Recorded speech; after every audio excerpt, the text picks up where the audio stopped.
यूनान देवमालाई लोक कहानियों की वो सरजमीन जहाँ किस्म किस्म के देवी देवताओं और अजीबोगरीब मखलूकात के अफसाने मशहूर हुए।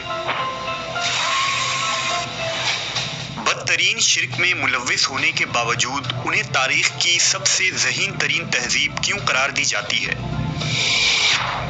यूनान में किस नबी को मबूस किया गया था और उन लोगों ने उनके साथ क्या सलूक किया?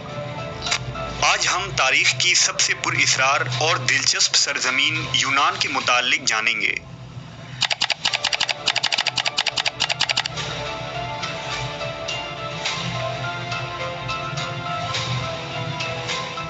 यूनान 2000 साल कबल मसीह से 150 कबल मसीह तक वजूद रखने वाला एक कदीम तहजीब है जो जुनूब मशरिकी यूरोप, जजीरा रूम, बल्गारिया और मौजूदा तुर्की के इलाकों तक फैला था।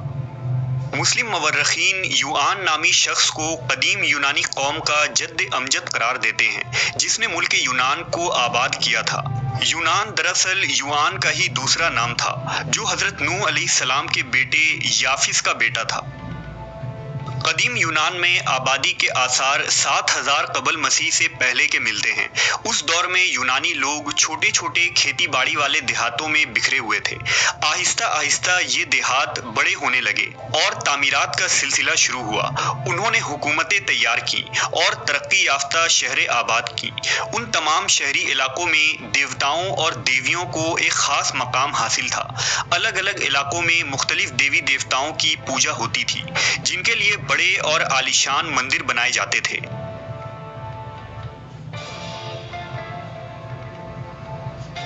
कुछ लोग खुद को देवताओं की नस्ल से करार देते थे और शहर के हाकिम बन जाते थे। उन तमाम शहरों में सबसे तरक्की याफ्ता शहर स्पार्टा और एथेंस था जो कदीम यूनान का मरकज माना जाता है। 750 कबल मसीह तक यूनान की अजीम सल्तनत बहरे रोम के तमाम जजीरे, मगरबी यूरोप, इटली और शुमाली अफ्रीका तक फैल चुकी थी जिनमें 1500 से ज़्यादा शहर आबाद थे। माहरीन के मुताबिक कदीम यूनान के लोग पेशे के एतबार से काश्तकार थे। ये उमूमन कुदरती चीज़ों में ही रूहानियत तलाश किया करते थे। उनके नज़रियात के मुताबिक सूरज, दरख्त, पहाड़ और तमाम चीज़ें खुदा की ही मुख्तलिफ रूप थे। उनके मुताबिक ये कुदरती चीज़ें इंसानों का रूप इख्तियार करके इंसानों के बीच ज़िंदगी गुजार सकते थे। लिहाजा इस नज़रिए की बुनियाद पर कदीम यूनान में इंसान नुमा देवताओं का तस्वुर सामने आया। कदीम यूनान के शायरों ने अपनी शायरी के जरिया उन देवताओं की मुख्तलिफ कहानियाँ और खुसूसियात पेश की। उन देवमालाई और लोक कहानियों को ग्रीक माइथोलॉजी यानी यूनानी असातीर कहा जाता है। इस माइथोलॉजी में तारीख को 3 हिस्सों में बांटा गया है। पहला हिस्सा असर खुदावंदी, दूसरा हिस्सा असर बशर और तीसरा हिस्सा असर सुरमा कहलाता है। असर खुदावंदी इस कायनात की तख्लीक और देवी देवताओं के जन्म और उनकी ज़िंदगी के मुताल्लिक बताती है। इस असर में यह भी बताया जाता है कि किस तरह देवताओं ने इंसानों को जन्म दिया और किस तरह देवताओं के 3 बड़ी नस्ल से इंसानों की पैदाइश हुई। यानी कदीम यूनानी इंसान को देवताओं की औलादे तस्वुर करते थे। उन देवताओं में सबसे ज़्यादा ओलंपिव नस्ल के देवता मशहूर हुए।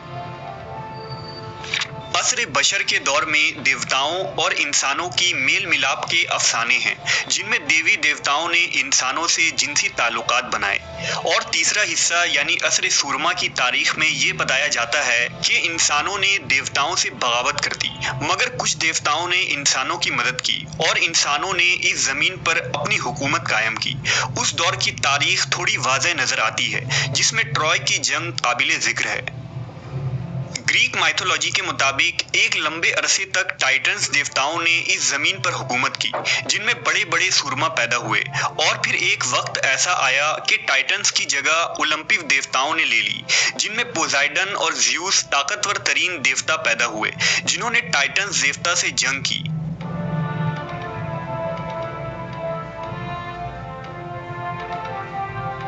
टाइटन्स देवता जंग हार गए और ज़्यूस ने आसमानी तख्त संभाला और तमाम देवताओं का बादशाह बन गया। ओलंपिस खानदान के देवताओं में हीरा, एफ्रोडाइट, पोसाइडन, एथेना और अपोलो मशहूर देवता हैं। कदीम यूनान के मुताबिक ये देवता मुख्तलिफ कामों पर मुतय्यन हैं, यानी रिज़्क़ के लिए अलग देवता, सफ़र और तिजारत के लिए अलग देवता, सेहत के लिए मुख्तलिफ देवता और इसी तरह सूरज, फसल, आग, जंग, हुस्न, खूबसूरती और इल्म व ज़हानत के लिए अलग अलग देवी देवता मौजूद हैं। कदीम यूनान के असातीरों में देवी देवताओं के अलावा मुख्तलिफ अक़साम के शयातीन और इंसान नुमा जानवरों की कहानियाँ भी मशहूर हैं, जिनमें परों वाला घोड़ा पेगासस, शेर औरत एथनिक्स, एक आँख वाला देव यानी साइक्लोप्स, सांप नुमा औरत मेड्यूसा, परिंदा नुमा औरत हार्बीज और मुख्तलिफ किस्म के ड्रैगन्स शामिल हैं। इसमें कोई शक नहीं कि कदीम यूनानी असातीर के देवी देवता और माफूकुल फितरी कहानियाँ महज खुराफात और इंसानों का खुद साख्ता अकीदा है, जिनका हकीकत से दूर दूर तक कोई वास्ता नहीं। इन असातीर से ये वाज़ह होता है कि ज़माने कदीम से ही यूनानी कौम बदतरीन शिर्क में मुलव्वस थे और यही शिर्क और बुत परस्ती उनकी तहजीब और विरासत थी।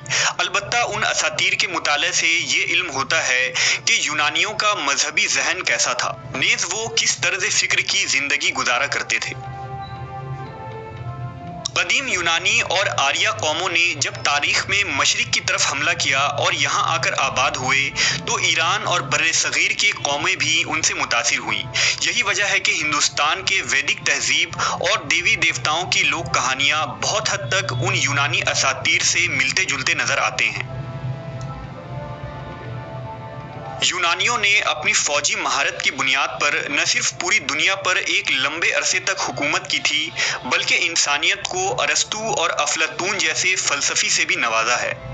आम तौर पर यह ख्याल किया जाता है कि कदीम यूनान में रिवायती मज़ाहिब की तरह न कोई ज़ाब्ता था, न कोई मुक़द्दस किताब और न कोई नबी या पैगंबर, बल्कि ये सिर्फ देवमालाई अक़ीदों का मजमुआ था। लेकिन कुछ मुफक्करीन और मुताख़रीन इस बात से इनकार करते हैं और कदीम यूनान के कुछ मशहूर शख्सियात को नबी करार देते हैं, जिनमें सुकरात सर फहरिस्त है। सुकरात को कदीम यूनान का एक अजीम फ़लसफ़ी करार दिया जाता है, जिसने सियासत, तर्ज हुकूमत और बुत परस्ती के खिलाफ बगावत की थी और यूनान के लोगों को हाकिम के खिलाफ उठ खड़े होने का दर्स दिया था।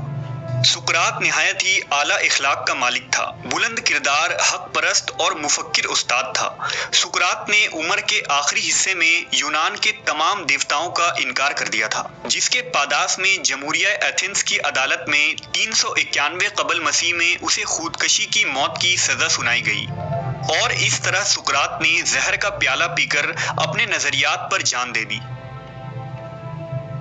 सुकरात का फलसफा तौहीद के बेहद करीब नजर आता है। सुकरात के मुतालिक तारीख ये कहती है कि वो कहा करता था कि मुझ पर फरिश्ते उतरते हैं और मुझसे बातें करते हैं। जब उसकी कत्ल की तारीख मुकर्रर हुई थी तो एक शागिर्द ने सुकरात से कहा कि उसे यहाँ से भाग जाना चाहिए। इस पर सुकरात ने जवाब दिया कि मुझे तो फरिश्तों ने बताया है कि तेरी मौत इस तरह वाक़ई होगी, फिर इस मौत से किस तरह भाग सकता हूँ। अफलातून के बकौल सुकरात खुद लिखता है कि मुझे इंसानियत की रहनुमाई के लिए बाज़ बातें वही की जाती है और मेरे सामने बाज़ अशिया जाहिर होती हैं।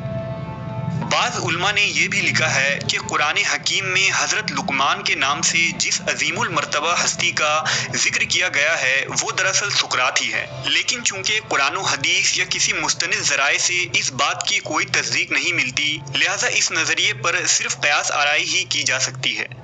मुमकिन हो कि सुकरात अल्लाह की तरफ से अहले यूनान की तरफ भेजे गए नबी हों।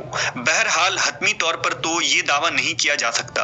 अलबत्ता अहले यूनान में पैगंबर और किताब ज़रूर भेजी गई थी, जो वक्त के साथ नापैद हो गई या उन्हीं देवमालाई कहानियों का हिस्सा बनकर रह गई। 7वीं सदी में जब इस्लाम की आमद हुई और मुसलमानों ने मिस्र और यूनानी इलाकों को फतह करना शुरू किया तो मुस्लिम हुक्मा और सूफिया भी कदीम यूनानी असातीर और फ़लसफ़ों से मुतासिर हुए और इल्मुल कलाम की एक नई इल्म की बुनियाद रखी गई। جبکہ امام غزالی جیسے دانشوروں نے قدیم یونانیوں کے فلسفوں کو للکارا اور ان میں موجود خرافات کو فلسفہ سے الگ کر کے جدید فلسفہ میں نئی روح پھونکی، جس کے لیے آج بھی اہل یورپ امام غزالی، ابن رشد اور الرازی جیسے فلسفیوں کے مشکور ہیں۔ ان گریک مائتھولوجی اور لوک کہانیوں نے دنیا پر اپنا ایسا چھاپ چھوڑا ہے کہ ہر دور اور ہر طبقہ اس سے متاثر ہوئے بنا نہ رہ سکا، خواہ وہ شاعری ہو، افسانہ ہو، ناول، فلسفہ، یہاں تک کہ جدید سینما انہی یونانی اساطیر کو اپنے مواد میں ہمیشہ سے شامل کرتے آئے ہیں۔